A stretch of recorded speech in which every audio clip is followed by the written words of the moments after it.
The 25th hour. The great clock in the foyer struck 8. Time for bed, Dad said.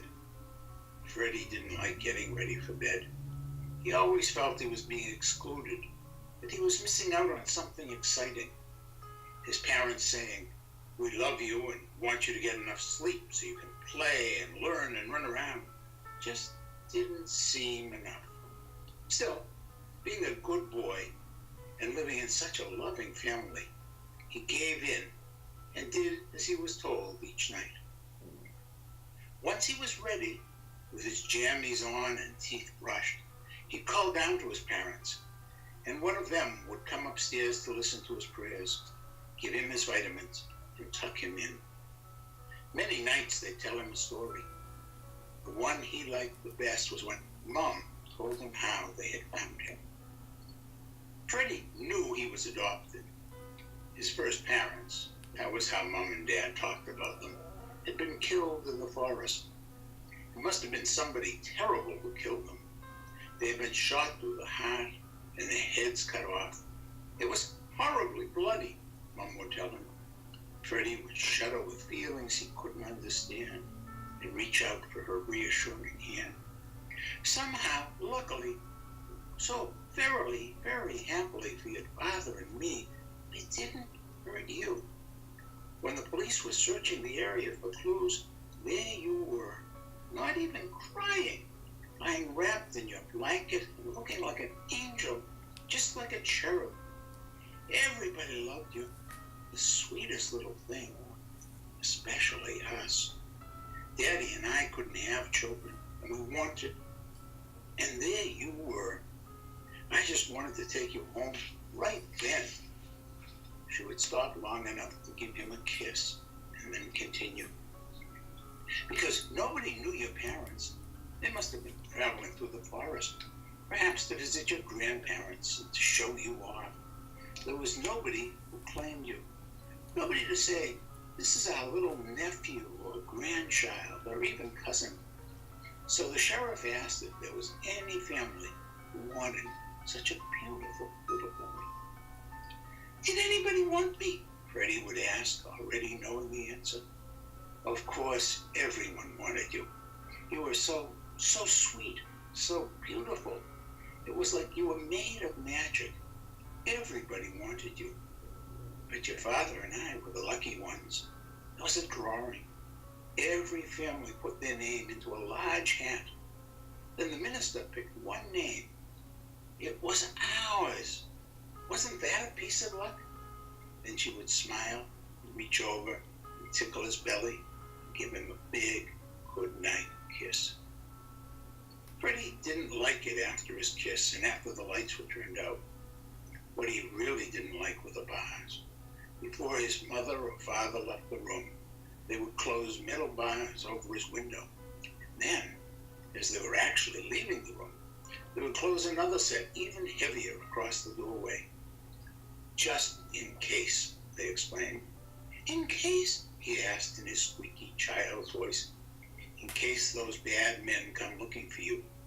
We wouldn't want them to hurt our little boy." Still, as Freddie got older, the bedtime ritual changed. He was too old to have them listen to his prayers, too old to have them tell him a story, and even too old to kiss goodnight. He insisted they call him Fred and ask serious questions they could not answer about those first parents, the ones he had never really known. Even though Mom and Dad were loving and liberal, they did still insist on a strict bedtime. When the clock struck 10:30, and they still insisted on that nightly vitamin pill and on those bars. As any young adolescent would, he hated all three. "Tonight, I'm not going to stay in my room." Fred had laid his plan. He made a dummy and slipped it under his bed so he could quickly put it into his place. "Boy, I'm tired," he announced half an hour before his required bedtime. He stretched and yawned. It must be from that workout in gym. He had told them the story over dinner, complaining about the teacher who had made them do so many exercises. It hadn't been true. During gym, they played an easygoing game of softball. Of course, Dad, his mother said. You sure you're not sick or anything? No, just tired. I wish Mr. Loftus would take it easier on us. Fred's father clucked in that fatherly way that said, you can take it, you're a man, without using words. Good night, Dad. Night. Night, Mom. Night, dear. Don't forget your vitamins. I won't, he assured her. Fred had no intention of taking that pill. Somehow, he didn't quite believe it was a vitamin. In health class, Mrs. Jones told them to take vitamins in the morning because they might jazz you up a bit. I wonder, they really are. Fred had become a normal teenager. He didn't completely trust his parents. Arranging the dummy in his bed so it would look like he was well under the covers, so far that his parents would not be able to see his head and face without disturbing him, Fred tiptoed out of the bedroom, hid in the attic crawl space where they stored seldom used things like suitcases and Christmas decorations. He heard his parents come upstairs. He heard them whisper as they looked in on what they thought was their son. He heard the thunk of the bars being drawn across his window and the clank of the other set that guarded his door. They went into their own bedroom. He could hear them getting ready for bed. They take vitamins too. He could hear his dad gargling, the sound of the liquid bubbling in his father's throat. Strangely amused Fred. Lights were out. The only sound was that grand mahogany clock that stood in the foyer. It struck out 11.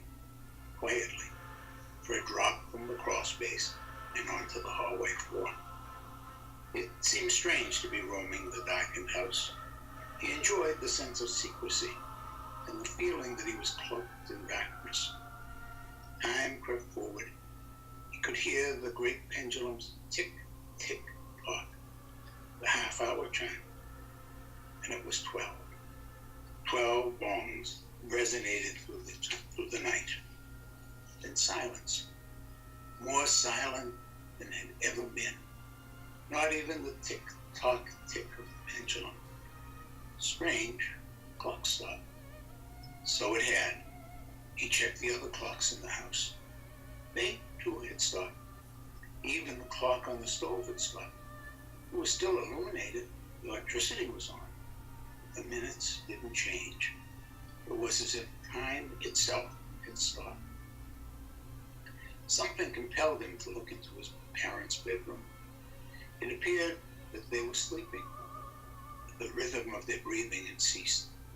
Their clocks, too, had stilled. As quietly as a shadow, Fred glided to the bedside. He bent as if to kiss his mother. I do love you. His heart recoiled at the moment's impulse, at the sudden awareness of his need.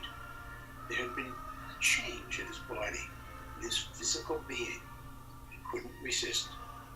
Instead of filial kiss, he sank his fangs into her neck and drank. The clock struck. It again rang midnight. An hour had passed and yet had not. He burped with delicious satisfaction as he looked at the exsanguinated bodies of his parents. They must have known. Fred laughed as he realized who he truly was.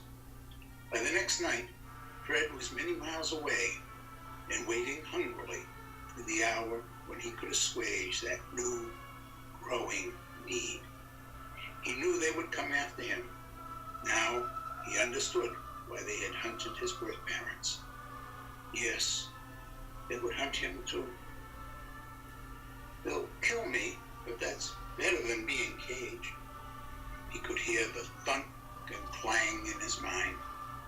It filled him with dread. Soon time will stop. That will be my hour. The 25th hour of the day. The hour my fangs